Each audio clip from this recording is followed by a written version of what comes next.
Tahukah teman-teman, kenapa tumbuhan bisa tumbuh semakin tinggi dan besar? Hal tersebut terjadi karena sel pada tumbuhan aktif untuk membelah diri.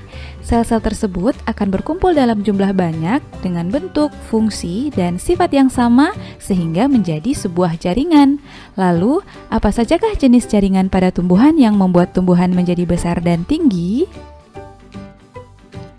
Nah, untuk mengetahui jenis-jenis dan fungsi jaringan pada tumbuhan, di video kali ini kita akan membahas struktur jaringan tumbuhan.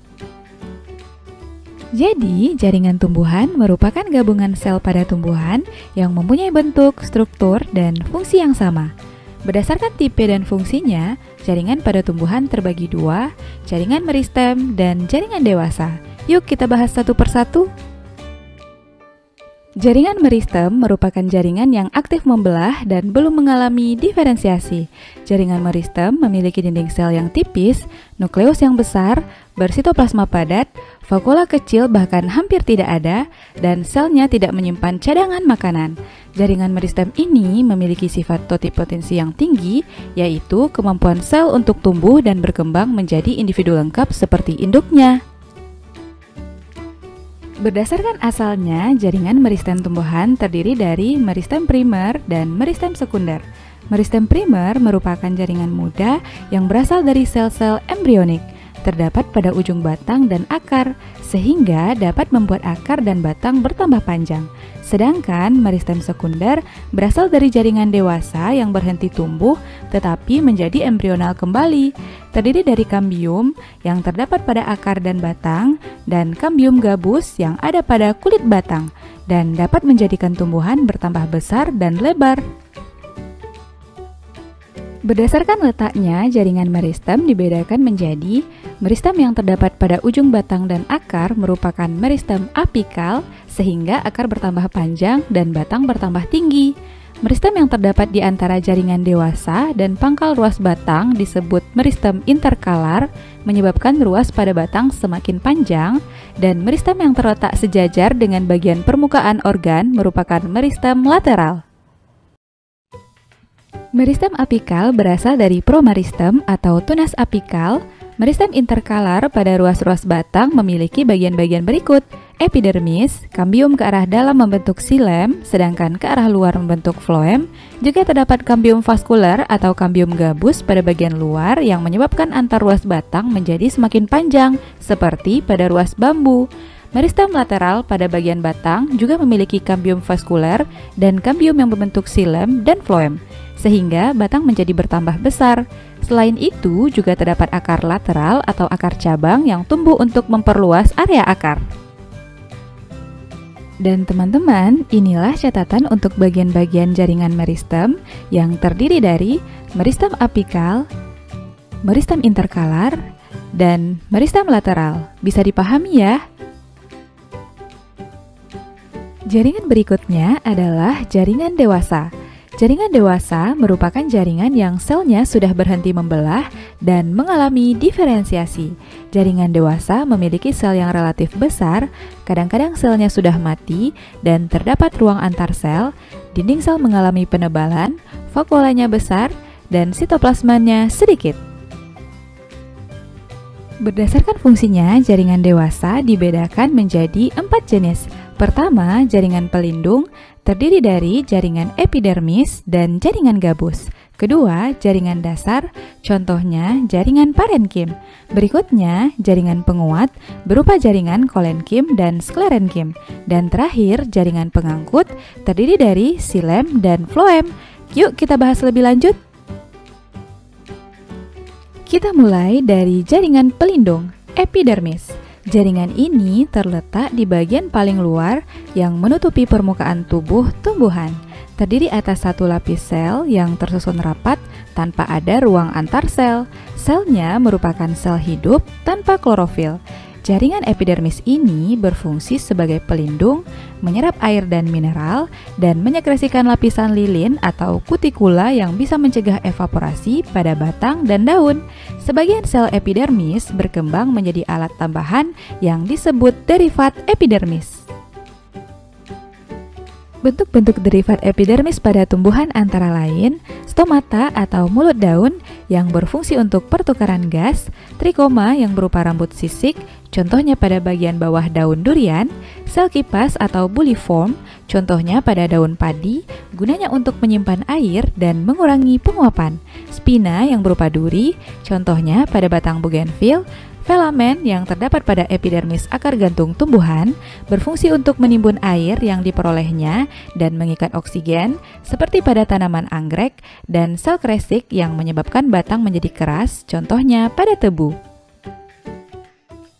Jaringan pelindung berikutnya adalah jaringan gabus. Setelah batang tumbuhan membesar, maka epidermis akan pecah, sehingga fungsinya digantikan oleh jaringan gabus. Jaringan gabus terdiri dari velum ke arah luar, velogen, dan veloderm ke arah dalam. Ketiganya merupakan bagian dari peridermis. Sedangkan xilem ke arah dalam, cambium vascular, dan phloem ke arah luar merupakan kelompok endodermis. Jadi, jaringan gabus berfungsi sebagai pelindung menggantikan epidermis yang sudah rusak atau menebal ya. Selanjutnya, jaringan dasar. Jaringan dasar yang pertama adalah jaringan parenkim. Jaringan ini memiliki dinding sel, sitoplasma, dan vakuola. Sel penyusunnya renggang sehingga terdapat ruang antar sel. Jaringan parenkim terletak hampir di semua bagian tumbuhan, memiliki ruang antar sel yang berguna untuk pertukaran gas, dinding selnya tipis sedangkan vakuolanya besar untuk menyimpan cadangan makanan, dan selnya berbentuk segi banyak atau polihedral. Berdasarkan fungsinya, jaringan parenkim terdiri dari beberapa jenis jaringan berikut. Parenkim asimilasi atau klorenkim berperan dalam melakukan fotosintesis sehingga hanya terdapat pada bagian tumbuhan berwarna hijau yang mengandung klorofil. Parenkim udara atau aerenkim terdapat pada alat pengapung tumbuhan hidrofit seperti pada enceng gondok. Parenkim penimbun sebagai tempat penyimpan cadangan makanan, contohnya umbi, akar rimpang, biji, dan empulur batang. Selanjutnya, parenkim penutup luka yang merupakan regenerasi parenkim baru disebut juga velogen atau jaringan gabus. Parenkim pengangkut yang terdapat pada xilem dan phloem, dan parenkim air untuk menyimpan air, contohnya pada tanaman xerophyt dan epiphyt yang batangnya berlendir dan hidup di tempat yang panas. Sedangkan berdasarkan bentuknya, jaringan parenkim terbagi menjadi parenkim palisade. Selnya berbentuk tegak dan banyak mengandung kloroplas terdapat pada mesofil daun. Parenkim bunga karang atau spons, bentuk sel tidak teratur, memiliki banyak ruang antar sel dan juga terdapat pada mesofil daun. Parenkim bintang atau actinankim, bentuk sel seperti bintang yang saling menyambung, contohnya pada tangkai bunga Canna sp, dan parenkim lipatan, dinding selnya melipat ke arah dalam dan mengandung kloroplas, contohnya pada mesofil daun pinus dan padi. Oke teman-teman, sampai di sini berarti kita sudah membahas dua kelompok jaringan. Jaringan pelindung yang terdiri dari jaringan epidermis dan gabus, dan jaringan dasar yaitu jaringan parenkim. Berikutnya kita bahas jenis-jenis jaringan penguat dan pengangkut. Tonton terus videonya ya. Jaringan penguat atau disebut juga jaringan mekanik merupakan jaringan yang menunjang bentuk tubuh tumbuhan, selnya kuat dan tebal, serta telah mengalami spesialisasi. Jaringan ini berfungsi sebagai penegak dan penguat daun, melindungi embrio biji, melindungi tumbuhan dari gangguan mekanis, memperkuat jaringan aerenkim, dan melindungi jaringan pengangkut. Berdasarkan bentuk dan sifatnya dibagi dua, yaitu jaringan kolenkim dan jaringan sklerenkim. Pertama, jaringan kolenkim merupakan organ penguat pada organ tumbuhan yang masih aktif membelah. Terdapat pada akar, batang, daun, bunga, dan buah yang terkena sinar matahari. Tersusun atas sel hidup, dinding sel tidak ada lignin tetapi mengandung selulosa, pektin, dan hemiselulosa. Jaringan kolenkim ini menjadi penguat utama organ tumbuhan yang masih muda. Jaringan kolenkim dibedakan menjadi 4, yaitu kolenkim angular, penebalan di bagian sudut daun seperti pada seledri, kolenkim lamelar, penebalan di bagian dinding sel tangensial, contohnya pada bagian batang dan daun, Kolenkim anular, dinding sel menebal secara merata, contohnya pada daun wortel, dan kolenkim lakunar, penebalan pada ruang antar sel. Jaringan penguat kedua adalah jaringan sklerenkim, merupakan jaringan penguat pada organ tumbuhan yang telah berhenti membelah dan tidak mengalami pertumbuhan. Terjadi penebalan merata pada seluruh dinding sel, selnya merupakan sel mati.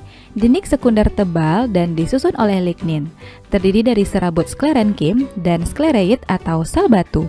Serabut sklerenkim merupakan sel yang membentuk serat, contohnya pada tanaman agave dan hibiscus cannabinus. Sklereid merupakan sel yang mati saat dewasa, tapi protoplasmanya tetap aktif.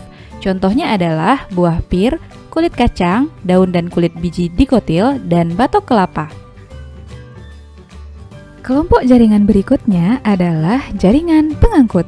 Pertama, xilem, berperan mengangkut air dan zat hara dari akar ke daun. Sel sudah mati dengan dinding sekunder yang tebal dan tersusun atas lignin, terdiri dari unsur trakeal yaitu trakea dan trakeid, serabut xilem, dan parenkin xilem, juga terdapat unsur pembuluh. Ketiga komponen xilem tadi memiliki karakteristik dan fungsinya masing-masing. Unsur trakeal berperan dalam mengangkut air dan zat hara. Trakea terdiri atas sel yang tersusun memanjang dengan ujung berlubang dan bersambungan pada ujung dan pangkalnya. Trakeid merupakan sel panjang dengan ujung yang runcing tanpa ada lubang sehingga terbentuk dengan pasangan noktah pada dua ujung trakeid yang saling menimpa. Serabut xilem merupakan sel panjang dengan dinding sekunder yang berlignin dan terdiri atas serabut trakeid dan libriform. Parenkim xilem tersusun atas sel yang masih hidup dan berfungsi sebagai cadangan makanan. Terdiri dari dua macam, yaitu parenkim kayu dan parenkim jari-jari empulur. Jaringan pengangkut berikutnya adalah floem. Terdiri atas sel hidup dan sel mati yang meliputi unsur-unsur kibral atau sel tapis dan komponen pembuluh tapis, sel pengiring, sel albumin, parenkim floem, dan serabut floem. Jaringan floem berfungsi untuk mengangkut zat makanan hasil fotosintesis ke seluruh bagian tubuh tumbuhan sebagai tempat penyimpanan zat organik dan menunjang pertumbuhan tumbuhan. Kelima komponen floem tadi juga memiliki karakteristik dan fungsinya masing-masing. Sel tapis memiliki bentuk seperti tabung dengan ujung berlubang. Sel ini berikatan dengan sel tapis lainnya dan saling berlekatan antara dinding ujung sel di bawah dan di atasnya. Sel pengiring merupakan deretan sel hidup yang menyerupai parenkim, berperan dalam transport zat makanan dan tidak dijumpai pada gimnosperme dan pteridophyta. Sel albumin terletak di dekat sel tapis, kaya akan zat albumin yang menyusun jari-jari empulur dan hanya bisa ditemukan pada gimnosperme. Parenkim floem terletak di bagian buluh tapis dan berfungsi untuk menyimpan cadangan makanan. Terakhir, serabut floem berbentuk panjang dengan ujung sel saling berhimpitan. Dinding sel mengalami penebalan sekunder sehingga berfungsi sebagai penguat floem. Nah, teman-teman, itulah keseluruhan jaringan pada jaringan dewasa. Bisa dipahami ya? Selanjutnya, kita akan membahas bagaimana proses pengangkutan air dan mineral pada tumbuhan. Jadi, pada tumbuhan tingkat tinggi terdapat dua macam pengangkutan zat yang diperoleh dari tanah, yaitu proses pengangkutan ekstravaskular dan intravaskular. Yuk kita bahas! Pertama, pengangkutan ekstravaskular. Proses pengangkutan ini terjadi di luar pembuluh angkut xilem dan floem. Zat diangkut dari rambut akar melewati epidermis, diteruskan sepanjang korteks, memasuki bagian endodermis, hingga sampai ke perisikel di dekat silinder pusat atau floem dan xilem. Nah, berdasarkan jalurnya, proses pengangkutan ini dibedakan menjadi dua, yaitu transportasi simplas, pengangkutan zat melalui plasmodesmata di sitoplasma, dan transportasi apoplas, pengangkutan zat melalui dinding sel. Jadi, transportasi simplas memasuki bagian dalam sel ke sel, sedangkan apoplas hanya melewati bagian tepi dinding sel. Nah, teman-teman, kira-kira beginilah pengangkutan ekstravaskular jika kita buatkan skemanya. Bagian-bagian yang dilalui adalah epidermis, korteks, endodermis, perisikel, dan akhirnya ke xilem. Pada transportasi simplas, zat hanya melewati plasmodesmata, sedangkan apoplas hanya melewati dinding sel. Dan inilah catatan untuk perbedaan jenis transportasi ekstravaskular. Transportasi simplas dapat melewati bagian dalam sel melalui plasmodesmata, sedangkan transportasi apoplas hanya melewati ruang antar dinding sel. Hal tersebut terjadi karena adanya pita Kaspari yang menghalangi zat melewati endodermis. Pada transportasi simplas, perpindahan air tanah terjadi secara osmosis dan transport aktif.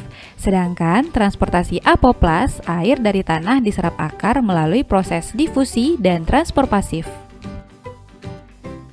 Jenis pengangkutan zat berikutnya, pengangkutan intravaskular. Terjadi melalui berkas pembuluh kayu, silem, atau pembuluh tapis, floem. Urutan prosesnya adalah silem akar, silem batang, silem tangkai daun, silem tulang daun, mesofil. Air mencapai batang dan daun karena ada daya tekan akar, daya kapilaritas silem, dan daya isap daun. Sebagian air digunakan untuk fotosintesis dan sebagian lagi untuk transpirasi. Nah, sampai di sini teman-teman bisa memahaminya ya.